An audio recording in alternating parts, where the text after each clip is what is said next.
Skip చేయకుండా చూడండి. ఈ వీడియో చూడిన తర్వాత దాని గురించి నేను చెప్తాను.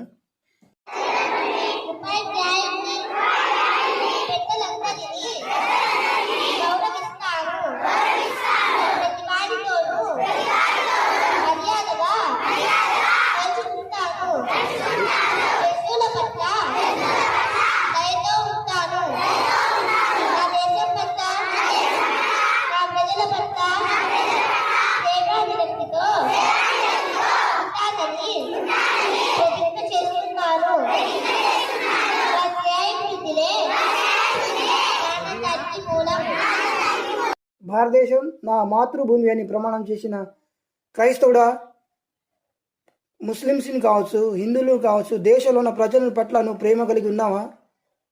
ఒకసారి జ్ఞాపకం చేసుకో.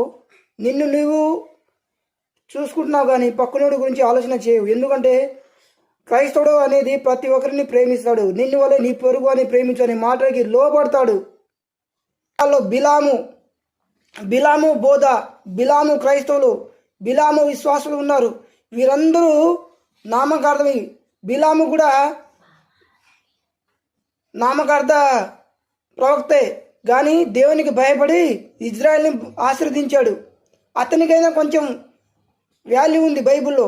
కానీ ఇప్పుడున్న నువ్వు స్వార్థపరుడు. ఎందుకంటే నువ్వు దేవుని రాజ్యానికి నువ్వు వారసుడు కాలేవు. ఎందుకంటే యాకోబు పత్రిక 1వ అధ్యాయం 27వ వచనం ప్రకారం ఎవరైతే ఈ లోకంలో ఉన్న మలినాలు తనకు అంటకుండా ప్రతి ఒక్కరికి సహాయం చేస్తూ పేదవారి పట్ల దయ కలిగి ఉంటాడు, వాడే నిజమైన క్రైస్తవుడు.